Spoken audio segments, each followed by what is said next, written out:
Bonjour les amis, je vous fais une vidéo aujourd'hui pour la deuxième partie de la sexualité. Quand je parlais qu'il y avait, selon moi, 3 types de sexualité. La première vidéo était sur le sujet de la sexualité pour combler un besoin charnel. Donc aujourd'hui, je vous parle de la sexualité éteinte.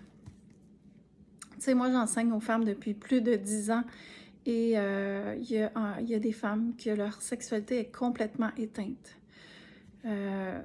Puis, tu sais, il y a certaines femmes qui vont aller vers l'abstinence pendant un certain temps. Ça, c'est vraiment magnifique parce que, justement, ça va permettre d'aller travailler les blessures qui ont été enfouies, justement, à l'intérieur de l'utérus pour, justement, s'accueillir dans ça, puis maturer, on va dire comme ça. Parce que nous portons tous une petite fille qui a été blessée à l'intérieur, ou en tout cas, pour la plupart des femmes, peut-être dans ma génération. Et cette petite fille a besoin qu'on aille la rencontrer. Et souvent, ben, ça a été transmis de mère en mère et tout ça. Donc, nous, je crois bien que dans notre génération, dans cette vie-ci, on est venu vraiment terminer des patterns, on est venu clore des patterns que nos mères nous ont transmis, malgré elles, mais ça fait partie de l'évolution. Et on est rendu dans cette évolution où le féminin est reconnu. C'est ça la beauté, c'est que le féminin est reconnu. Et comment ça commence? C'est d'abord de se reconnaître en tant que femme pour qu'on ait un homme qui nous reconnaisse par la suite. C'est comme ça l'équation parfaite.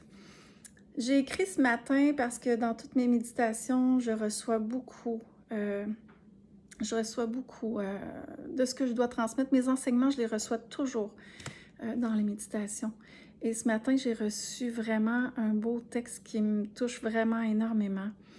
Parce que dans tout ce que j'enseigne, je l'intègre aussi. Puis c'est ça la beauté de l'enseignement, c'est que aussi longtemps que je vais enseigner, aussi longtemps que je vais intégrer mes enseignements, et aussi longtemps que je vais voir se produire des miracles au niveau, oui, de la femme, mais des couples aussi, que c'est vraiment magnifique.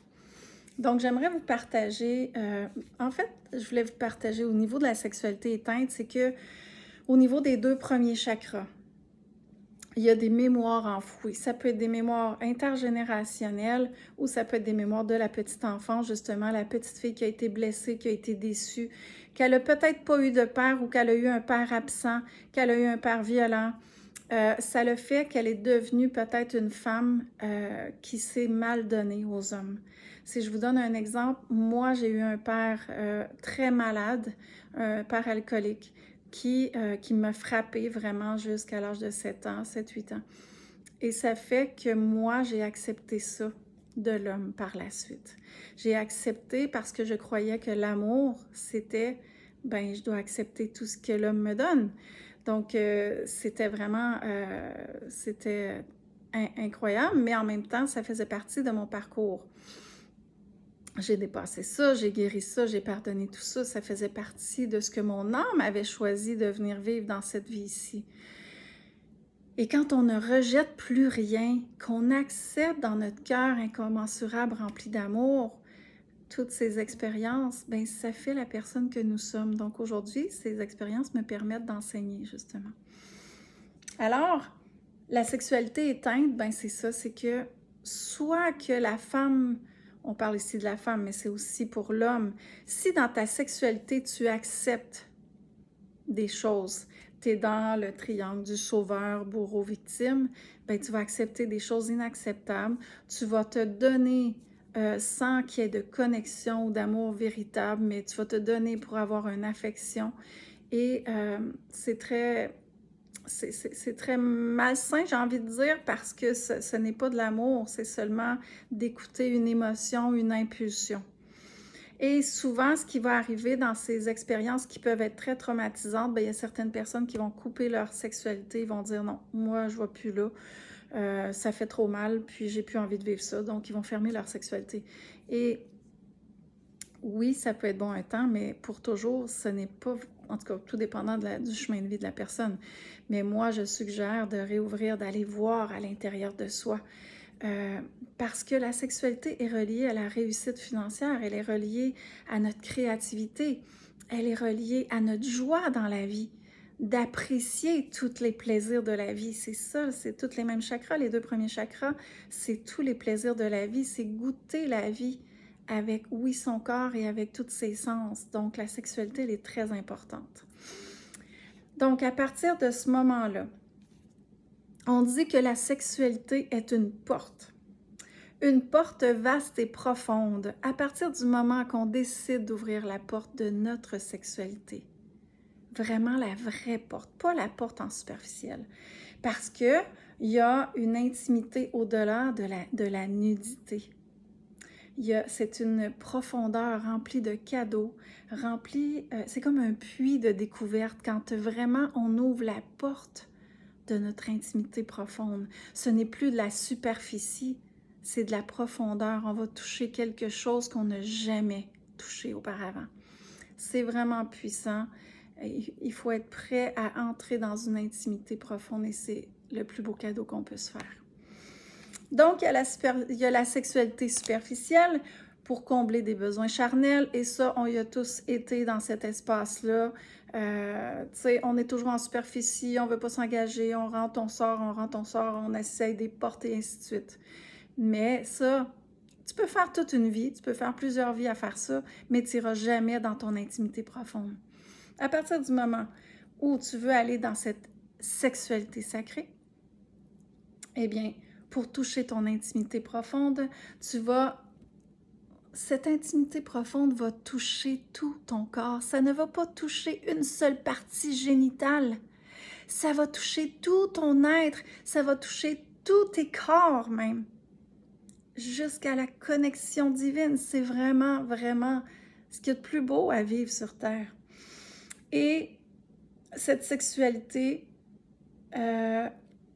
c'est une sexualité qui va de l'intérieur vers l'extérieur et faut d'abord rentrer à l'intérieur pour le vivre à l'extérieur de notre corps. Donc, chacun va toucher l'âme de l'autre. C'est ça la beauté de cette sexualité-là. Le temps n'existe plus. Donc, veux-tu ouvrir la porte de l'autre monde, de ton intimité, dans cet espace où l'immensité existe?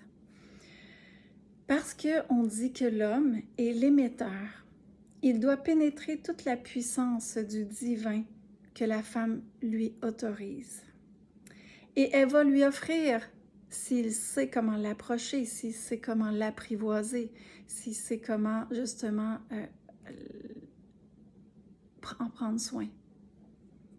Donc, elle, cette femme, est le récepteur qui met en forme l'énergie reçue qu'elle transforme par son utérus relié à son cœur. Oui, on est habitué, elle met au monde des bébés que l'homme a transmis le sperme, qu'elle a transformé et qu'elle a donné vie. Mais au-delà de donner la vie, la femme, elle est un émetteur qui transforme la forme en une énergie plus grande. Donc, si l'homme veut dépasser ou si ils ont un exemple, ils ont une situation qu'ils veulent dépasser ensemble, par cet amour, la femme va pouvoir accueillir en elle cet amour et dépasser la situation pour la faire grandir dans un espace plus grand, plus divin. Mais pour ça, la femme doit avoir travaillé cet espace en elle et l'homme doit être ouvert aussi. Donc, par la suite, elle diffuse de son cœur utérus en une forme énergie plus grande et plus divine.